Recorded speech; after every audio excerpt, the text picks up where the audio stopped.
and Tasty Cakes podcast. I'm Bert Lepore. He's Damian Montecarlo. We're hanging here with Angry Mike D, and we talk about music, movies, and so much more.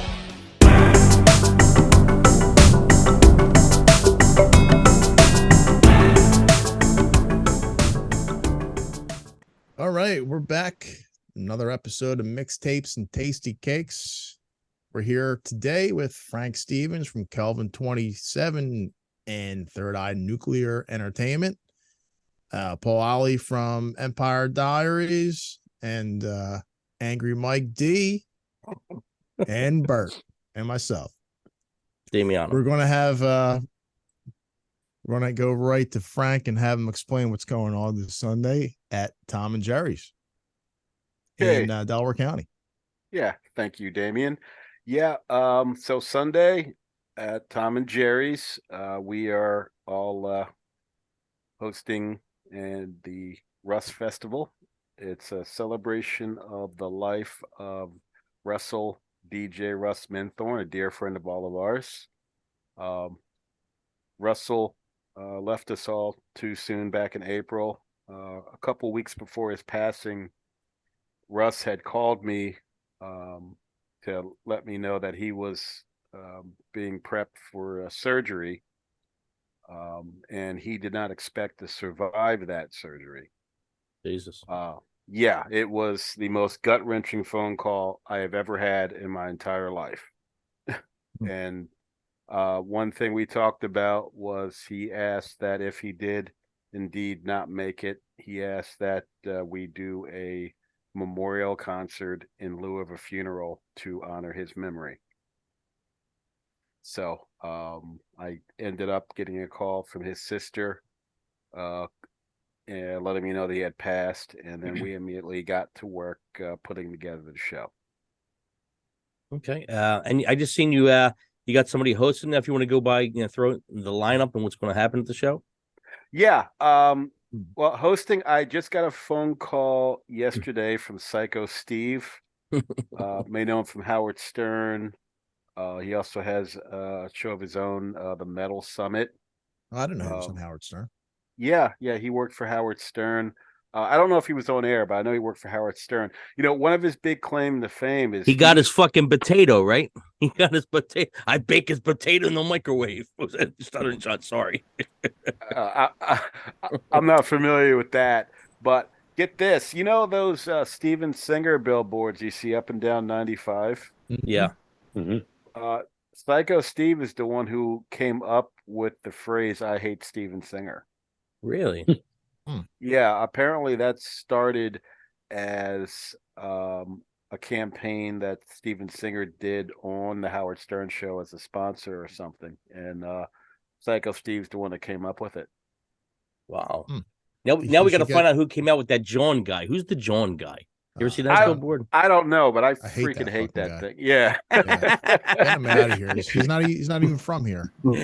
John. I don't even know what it is. Dude, I was in California earlier this year, and there's signs with him there also, and it's like LA centric. So whatever people say out there, it's the same fucking thing. He's probably all over the country. This guy. What's his name? John something? John Morgan. Morgan and Morgan. Oh, yeah. Wow. So, Frank, who else do we got for the show?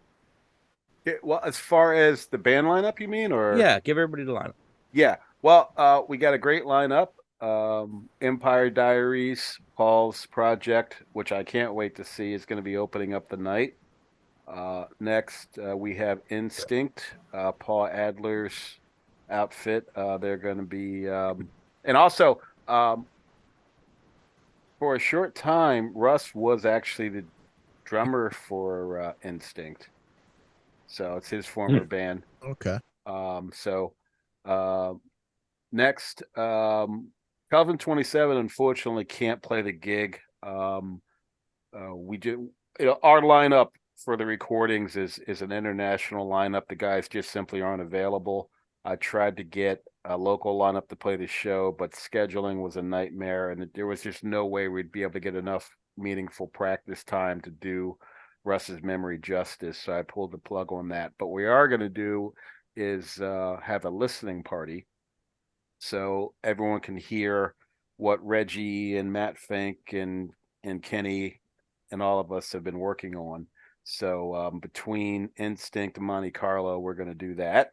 And of course, now you guys, Monte Carlo, Damien, Bert, Joe, will be playing after that. And then Rat Rod is going to put exclamation point on the music, and it's going to be a great time.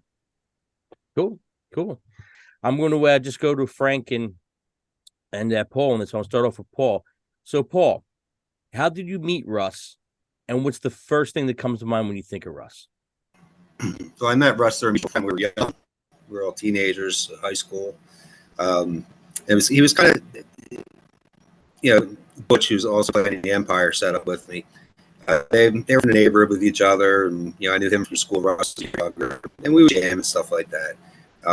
So I kind of just knew him that way as a mutual friend. Somewhere along the line of like 91 or whatever, he had a band going. And he came up in like 2 weeks. Guitar player quit. Guitar player had all the songs, so he called me and he said, "Can you help?" And I said, "Well, yeah, sure, whatever." So the first week we wrote all the songs. The second week we wrote all the songs. Did a gig, and he said, "Why don't you just stay with me?" And I was like, "Well, sure, they're my songs, might as well." And we gigged for, I guess, about a good 2 years. It wasn't great. We played liquors like everybody else did back then. You had to sell your tickets and your ticket and all that stuff. The cell block, Bonnie's, the Galaxy. We were a little late for the Empire. We weren't ready for that.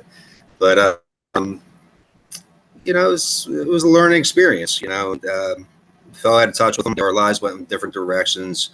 Met back up in the early 2000s and gotten, once Facebook came around, got a little with them again.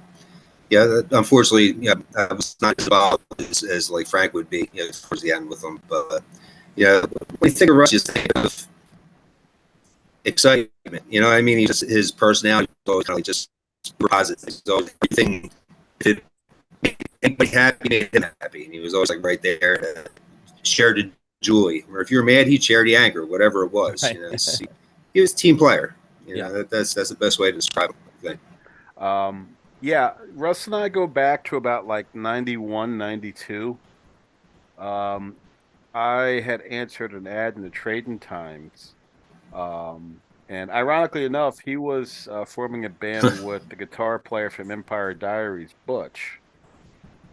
And I had came out to audition for them. We got together and jammed. Musically, it wasn't a good fit for either of us, but Russ and I definitely, there was an obvious personal chemistry there. We ended up staying in touch, running into each other at the clubs, and ended up having a really long-lasting friendship. Russ was a very accomplished DJ at a lot of local establishments, shall we say. And so a lot of us from the scene would hang out with him and I had a lot of epic good times, at the local establishments, right? Yes, the local establishments, yeah. And his co-workers were quite nice to so, but I'm thinking this is a good place. Oh yeah, it was a very good place. It's great for it's a great for musicians. There's a lot of G string tuning going. Yeah, a lot of yeah, but yeah. So Russ, I mean, our friendship definitely evolved over the years. I mean, back then, we obviously had a mutual passion for music on the local scene. And then a lot of good times. But as we got older and life got a little more serious, Russ became a very, very much needed confidant for me and I for him. And he was always that guy. If it's 2:00 in the morning and you were jumping out of your own skin, you pick up the phone, you talk to Russ, and he was there to listen. And in a lot of ways, Russ is probably the first non-blood relative that I have lost where I can honestly say I am going to have to learn how to live without that person because it's been a few months now and I still don't know how to do that. I actually knew him from I used to work in a music store in South Philly, and that's how I met him. And Okay. so he was like a customer of mine. I think I actually sold him his electronic drum set that he had, bought like a Roland electronic kit, maybe around 2000, somewhere around there, 99, 2000. You were But at yeah, D'Amico's, right? yeah, I haven't seen him in and at least 15, 17 years or so. Yeah. Yep. Dame, you got a question? Yeah, Paul, you're playing with Empire Diaries this weekend, this Sunday. Can you tell us about the band and who's in the band and and all that stuff? So what happened when Frank, Frank and my singer from my normal outfit, Jimmy, are close friends, and I guess as they got talk, and I kind of offered to help out with whatever benefit they were going to have. Frank got in touch with me, and clearly because of Russ, that they're kind of looking for a Kiss thing. So he had said, "Why don't you find another angle?" And Russ, who's on the local music scene, supporting all local bands, and they follow them, wherever they're at. So I said, well, if I can't do the Kiss thing, let me do the local late 80s, early 90s Philly scene. So ST's, Heaven's Edge, Pretty Fox, and he loved all that stuff. And in all those clubs are places he wanted to be at. And, that we go to those shows, we put flyers on all the bars, they have a full parking lot to sell block, and we put our flyers there for our own gigs and stuff like that. At the end of the night, we collect them all off the ground, people throw them on their cars and reuse them the next night. We go back to see the next band. And he was really big in the scene. And I figured that if we can't do the Kiss thing, then why don't we do the Philly metal thing? Next best, yeah. I got together with Butch, who we spoke about before,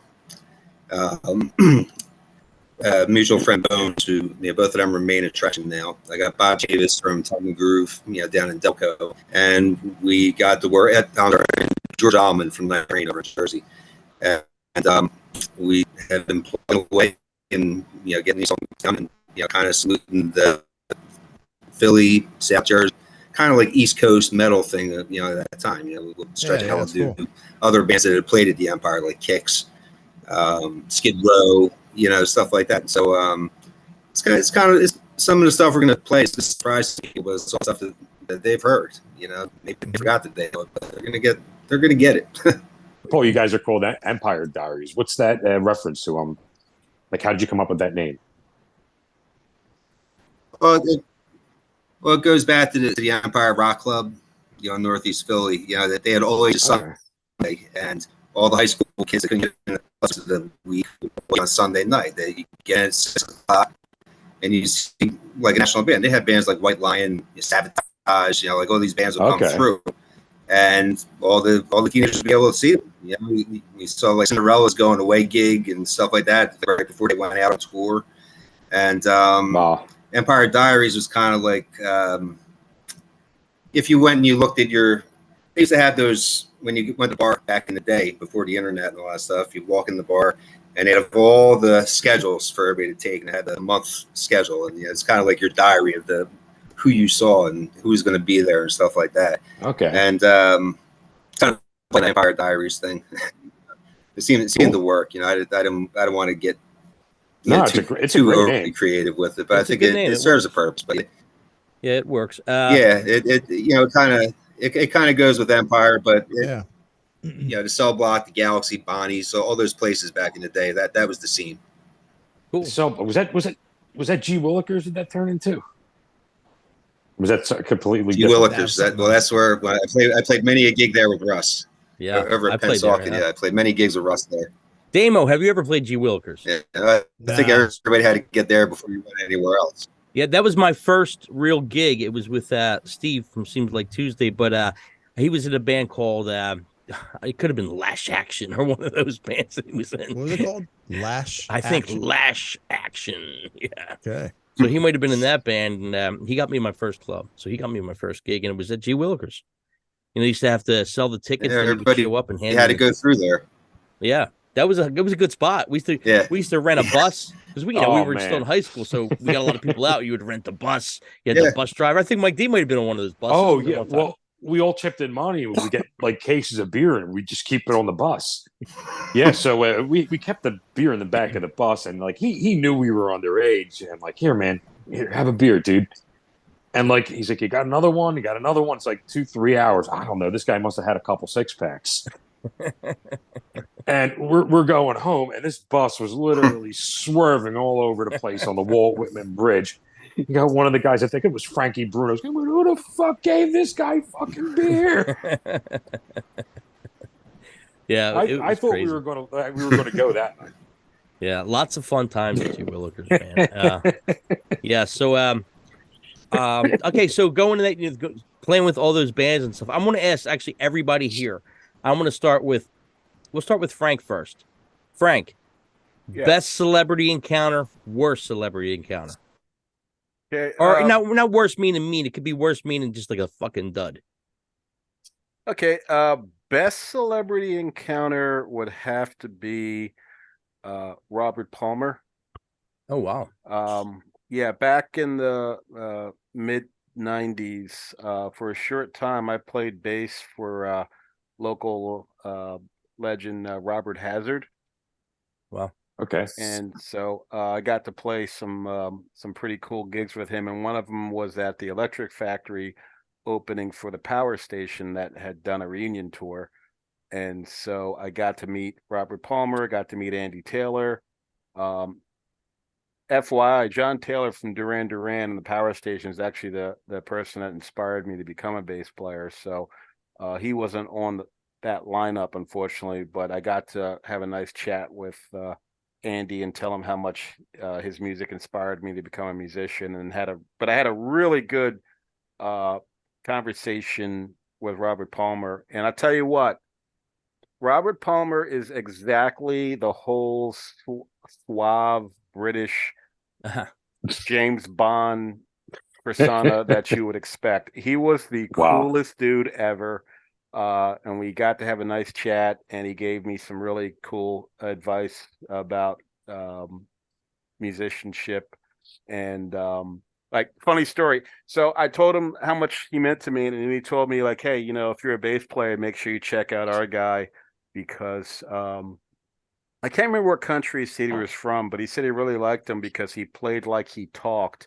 And then Robert went on this whole diatribe, and I don't know if it was Spanish or Italian or what, but he started just, I guess, reciting poetry in whatever language his bass player was from, to make a point about the way he played. And that actually always stuck with me. So that was my best moment. Ironically enough, my worst moment was probably 5 minutes later playing with Robert fucking Hazard, because he was a total jackass, and you can leave that in the edit. But so there you go. Wow. Robert had Escalator of Love or something. Was that him? Yeah, Mike D. Yeah, whipping it out. Yeah. Yeah, Escalator of Life. Life. That's it. Yes, yeah. I knew it was something like that. Yeah. Yeah, that was his big breakout hit in the early 80s, and then he went on to write for other people. Cyndi Lauper's Girls Just Want to Have Fun was him also. Yeah, I wrote that. And you know what? Actually, I shouldn't have said that. Let's have a do-over here with that. No, we keeps it real over here. All right, yeah. You know what? Fuck it. Nah, Yeah. I mean, what? It ain't like Robert Hazard's going to ban you. He's fucking 90 years old at this point. I know he's dead. Who's dead, Bert? Oh, forget about him then. No offense. Yeah. Well, you know what? It's a well-known fact that Robert Hazard was a horrible person to work with. He was got to be probably the nastiest, spiteful person that I've ever worked with. Wow. He's up there with other names that won't be mentioned. But yeah, I enjoyed the overall experience of playing, but I did not enjoy him at all. Well, Paul, how about you? Best and worst? I'm going to go local. Best is actually Jim Gardner from Action News. Nice. I met him over at Channel 6. I was doing some work over there. Dead serious. I was doing some work over there, and he would just kind of be in the hallway and just start making small talk with me, and seemed to be very into what I was doing and why I was there. Not in a bad way, but kind of like making you feel as if he wasn't such a big deal. I was kind of young. I was starting at the job that I was at, and I was kind of overwhelmed with the job I was doing there, and it was just cool. It kind of calmed everything. It was like a reset point in the day. Worst was Gorilla Monsoon. I might have been 8 years old and went to the Spectrum with my dad for wrestling, and everybody would go to the back, to the back of the Spectrum because all the wrestlers would leave there. And he came out, I guess his wife or girlfriend or whatever she was at the time, and he was young, and he looked straight at everybody right there and said, "Get away from my car!" And like everybody ran, and it was scary stuff when you're a kid, man.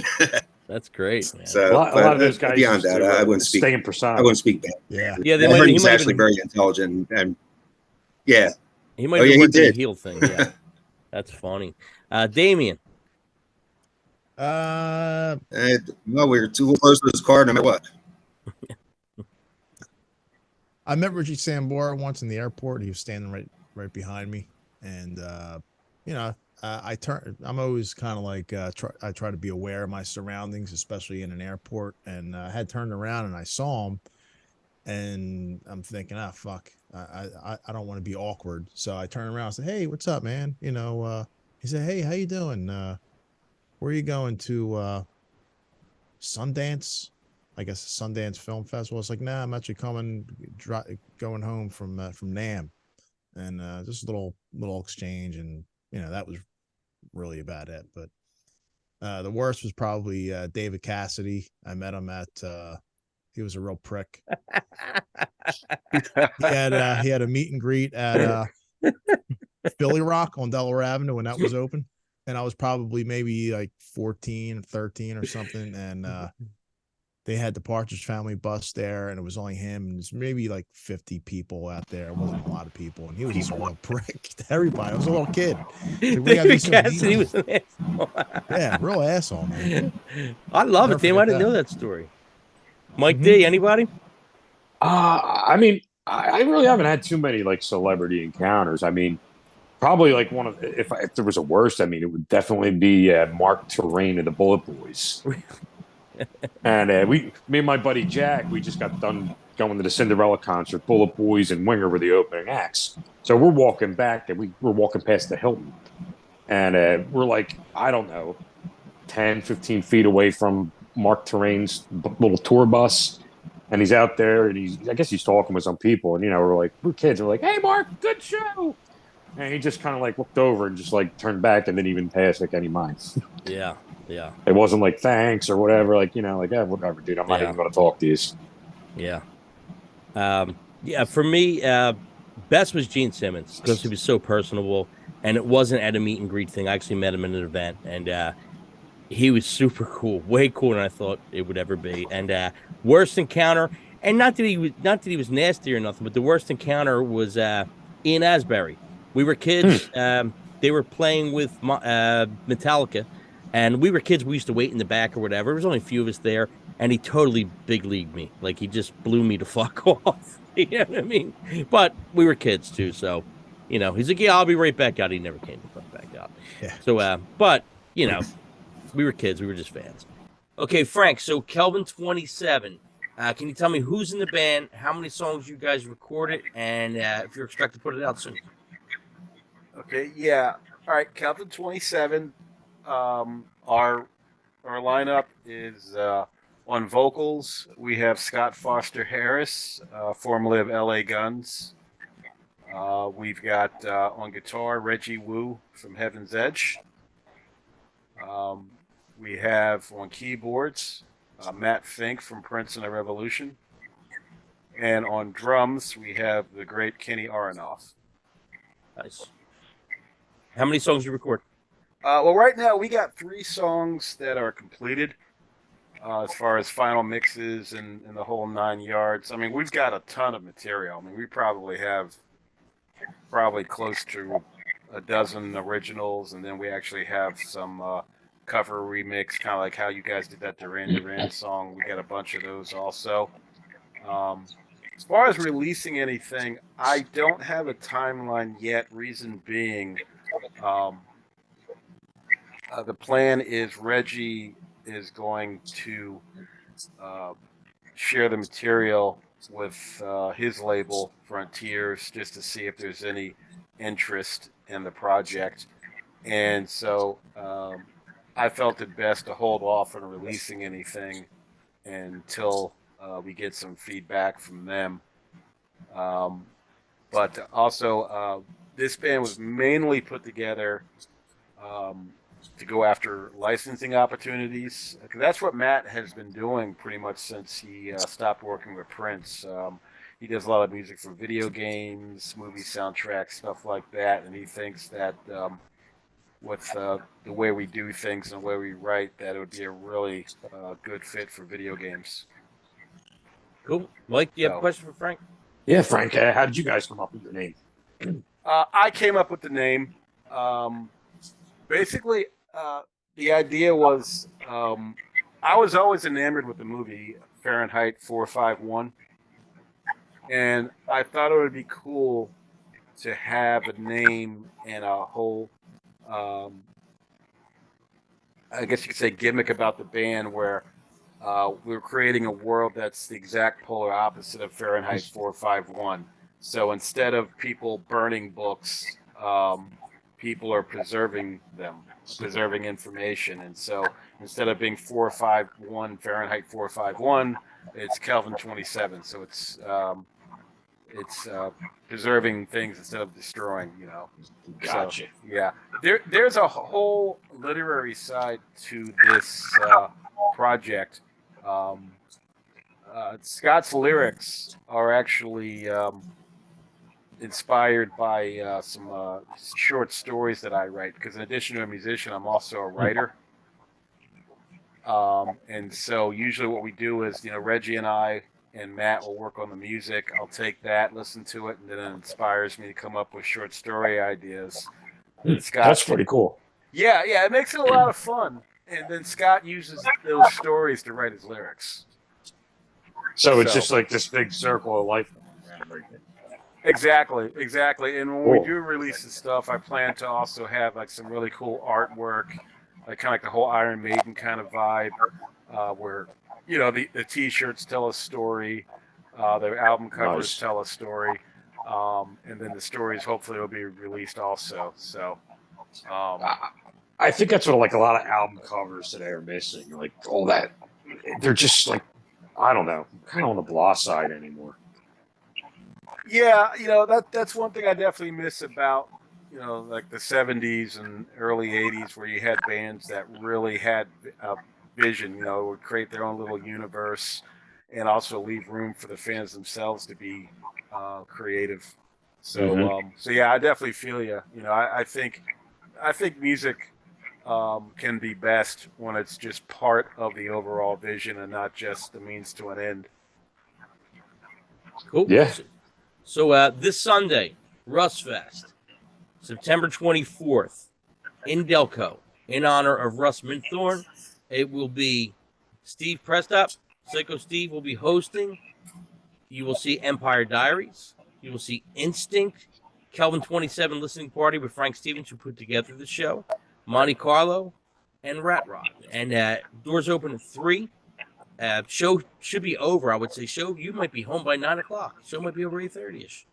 So, yeah. So early night. Eagles aren't playing. Eagles are on Monday night, the next night. So, yeah, everybody come out, man. I think Damo might have. We will have T-shirts and CDs and stuff, and I'm sure Frank will do a raffle or something, and we'll help with that. And Damo is introducing his jams, his hot jams. Dame, what kind of jams you going to bring to the show? I have to see what I have. I have to check my inventory. Don't be shy. Don't be shy. Don't be holding I have out. habanero. I have mango habanero and habanero ghost peppers jam, and it's pretty damn good if I do say so myself. So I'm sure Dame will bring maybe a sample thing where a pack of crackers, so people can try it out maybe and see if That'll see if definitely they help buy your it. sales. Yeah, it will help your sales probably. So yeah, so we hope to see everybody on the 24th, and we're going to do our usual segment. We have guests on. We're going to do 10 stupid questions, and they're stupid, and we're going to answer them too. So, guys, I don't think you've answered these before, so we're going to throw you in the mix. I'm going to start off with Paul. They're really stupid, Paul, but it's a little fun. So here we go, Paul. Are you an early bird or a night owl? Both. Both? All right, Paul's doing both. Frankie. Yes, sir. I hate to say this, but I'm kind of both too. I mean, I naturally gravitate towards a later schedule, but I'm definitely at my best when I'm getting up like first thing in the morning. Okay, Damo. Man, I used to be a night owl, but now I'm more of an early bird. Mike T. I burn the candle at both ends, man. I get like 4 hours of sleep a night. So, yeah, you could say I'm both. I have to be up early and I want to stay up late. Yeah, me too. Same thing here. I'm falling asleep at 11:30 on the chair, and then I wake up and go upstairs, and I'm on the computer to fucking 3 in the morning. Then I gotta get up by 6 or something. Yeah, so I guess we're all in the same boat almost here. All right, going to Paul again. Would you rather go dancing or karaoke if you had to pick one? And it's not just go, Paul. I'll go karaoke. You have to do either one. It's not like you're just going and watching. You have to either dance or do the karaoke. I've done karaoke, and I'll choose that. Okay, Frank. Well, little known fact about me, I actually have a very deep phobia of dancing. Really? Yeah, if you put me on a dance floor, I'll end up in a fetal position somewhere. Which is weird because I can get on stage and play in front of 100,000 people, it wouldn't faze me. But you ask me to dance in front of 12, and I'd probably cry like a little girl. So yeah, karaoke. Wow. Okay.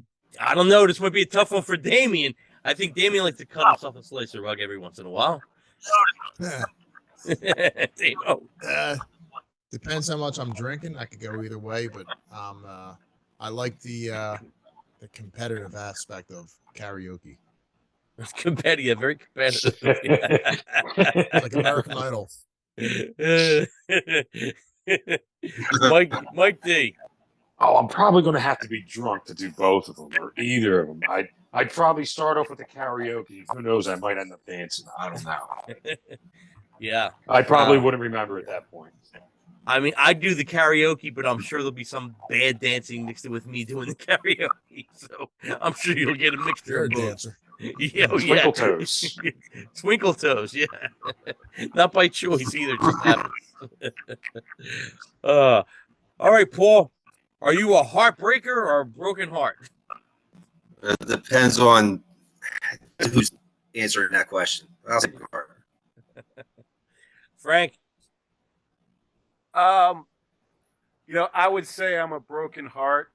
So yeah, I mean, I've see, the only hearts I break are hearts that I don't want. So yeah, that as a result, I'm a broken heart. There you go. Damiano. Yeah, I've had too many broken hearts in my life. So, Wow. Mike D. I think Frank said it best. I couldn't have said it better. Well, I guess I'm the only one that's going for heartbreaker. Fuck it. I don't give a fuck. Oh, man. All right, guys. Paul, last thing you ate. Homemade soup. Nice. No Frankie. lie.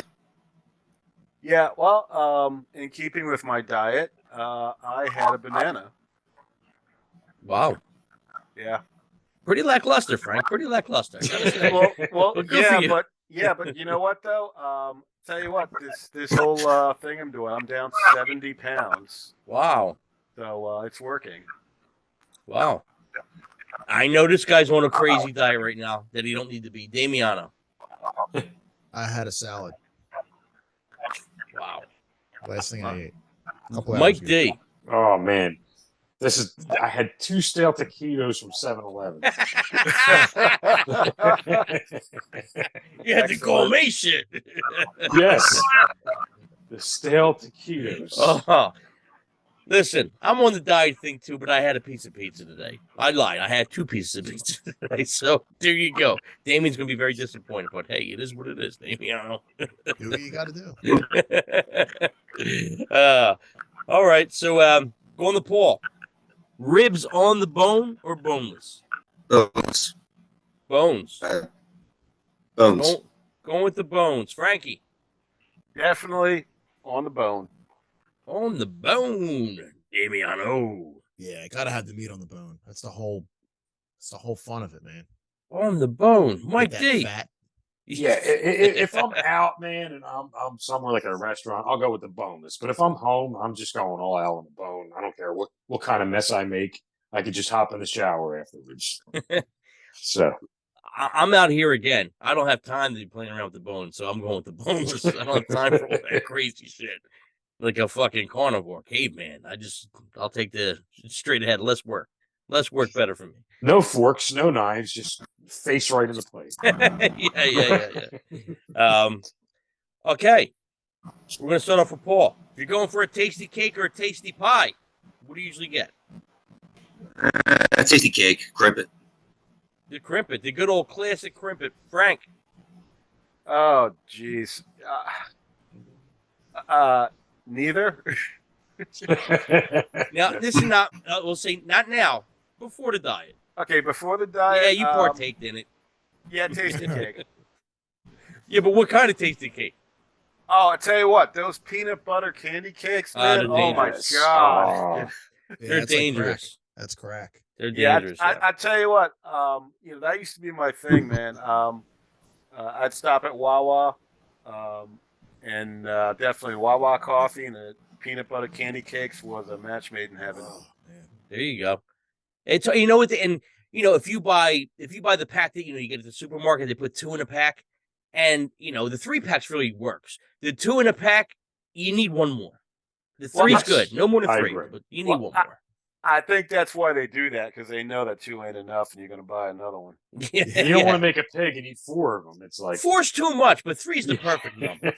Yeah. They Right. hit it on the head on that one. Mike D. I'm going with the peanut butter cakes, man. Yeah, they are dangerous, man. Damien, I think you got some in your kitchen. You better watch out. I do got some in my kitchen right now. Don't tell Damien. I didn't buy them, Damien. Somebody else brought them in the house. I like the tasty cake pie, pumpkin. Season. You're a seasonal guy. Man. I love them. Okay. It depends what mood I'm in. If I want a pie, I usually go for the lemon. But if I go for the tasty cake, it's usually either the peanut butter candy cakes or the chocolate junior. I'm a fan of the chocolate junior. That usually works for me. All right, going on to Paul. Scariest movie for you, Paul? I have to think about that for a second. I want to get back to the last question. When I saw you guys live, you said one of the funniest things that I ever saw a frontman say, and it was, all these years, I've been trying to look like Vince Neil, and now Vince Neil looks like me. That's right. And then he gave the fuck you Vince Neil thing. He's trying to take my gimmick now. It's not But cool. scary, Yeah, it's true. scariest movie, I don't know. I'm not big on scary movies. I don't know. Okay, so Paul's going to give it a pass, Frank. Okay, I'm scariest not too big on movie. scary movies. You have to indulge me to tell you a quick story about this, but it would have to be Jaws. And one of the reasons why is, because there really are sharks in the ocean and they do eat people. So it's something that can actually happen, But when I was a kid, I had an older cousin who was a real smart aleck. And I remember taking a bath one night before bed.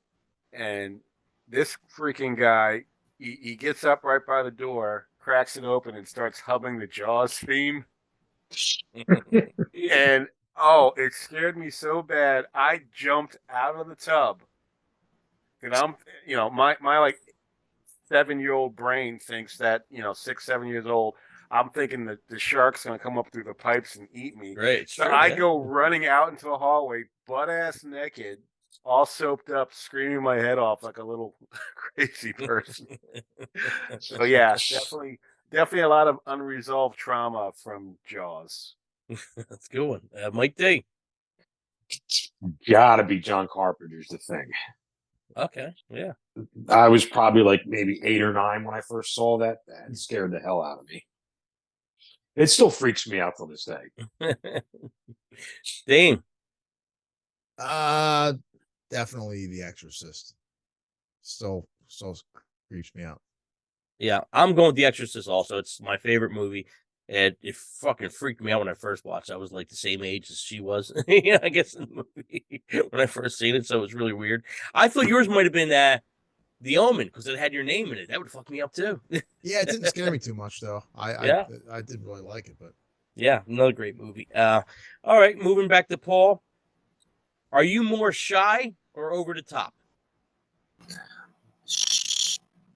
Shot. Okay, so Paul's But I going have the shy. potential to get the top when I need to be. Right. Frank? For the most part, I would say shy. I'm actually very introverted, and usually I'm only really outgoing with like certain people that I vibe with, like you guys, our crew, people on the scene. I think I'm pretty outgoing, but most places I kind of feel like a fish out of water. Okay, Mike D. I think I'm shy at first, but after maybe like 2 or 3 times meeting the people or whatever, I'm over the top. I think I'm You're loud. loud. I'm boisterous, and people tell me to shut up. So They don't tell you they're thinking it. Shut the fuck up. Oh, no, They people might tell not me to say it, shut but up. they're thinking it. Damiano. it depends. But I think I could be a little over the top at times. Depends how many beers in sometimes. Yeah. Too hot to handle, too cold to hold. I'm definitely going over the top. I think it's either you love me or you hate me. It's either one or the other. All right. Nobody hates you. I'm a nice guy. All right, go into the next question. I have to put the glasses on for this one. I can't see it. Paul, what's worse, a blister on your foot or a paper cut on your finger? Well, that's finally a stupid question. I thought the other ones were actually pretty. I'm going to say blister on my foot because I drive all the time. The blister's worse, Frank. Definitely blister on your foot, because I actually once had a blister on my foot that basically got infected and actually like ate up my whole foot. Had to go to the hospital, whole 9 yards. Jesus Christ. Yeah. Thanks for putting a downer, Frank, on the show. Mike D. Oh man, the blister's got to be worse. Look, you got to walk and stuff, man. You can deal with a paper cut. A blister that can just put you on your ass for a while. Yeah. Jamie? Yeah, it's got to be the blister on your foot. Yeah. Dude, I would say blister too. I remember when I was a kid, I don't know why, but on the back of, where your back of your heel kind of is, well, before the heel. Oh, yeah. Where your shoe, I would always get them there. It was like the weirdest fucking thing. You get like No, this I little used to get them thing. too there. Yeah. Oh, yeah. I think that's pretty common. Yeah. I don't know if it's from running around. Especially if you wear like the high tops. Right. So And it rubs against it, maybe. Yeah. Okay. Going to Paul. If you were on the TV show Naked and Afraid, how many days would you last before you break?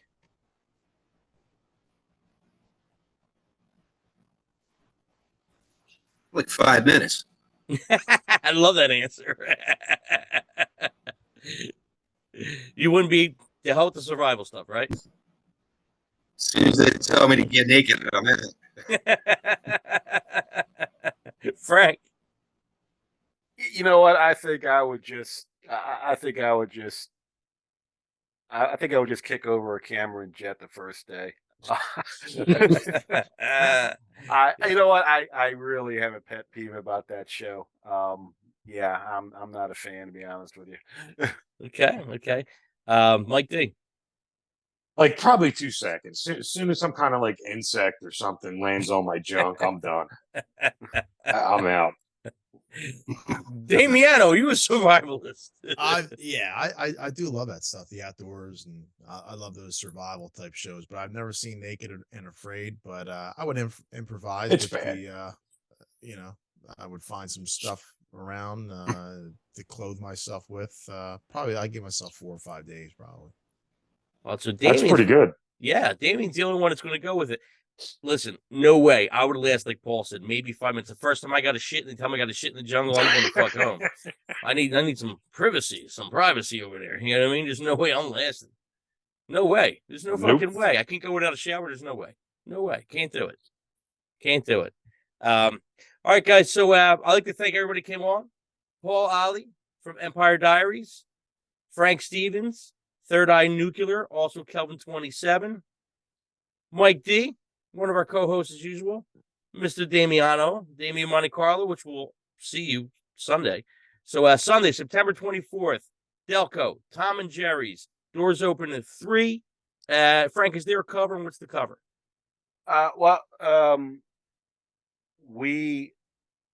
It's $10, but it's not like a mandatory cover. Part of the deal with the club is that we can't turn regulars away. So we're going to ask for a $10 donation. But basically it's going to be an honor system. We'll ask people to donate. If they do, great. If not, then That's fair. It is what it is. Yeah, that's fair enough. Any interesting festivities going on there at all, or is it just pretty much straight bands coming in? Well, we're gonna have a raffle.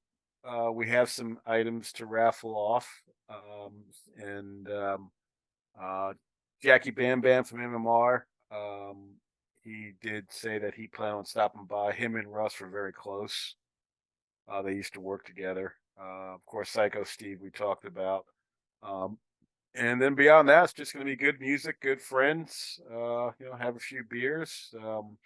Anybody who feels led to get up and say a few words about Russ, we'll ask all the bands to be open-minded about maybe sacrificing a song or two to let people get up and say their piece. But there should be enough time between bands and everything for us to do that. So, but yeah, I mean, it's going to be kind of informal, we'll just take the day as it comes. Okay. Yeah, that sounds good. Well, I'd like to thank everybody for coming on. Looking forward to hanging out with all you guys and seeing you Sunday. And yeah, it should be a good show for Russ. And September 24th, Tom and Jerry's, mixtapes and tasty cakes. Thank you guys. We'll see you next week. Thanks, guys.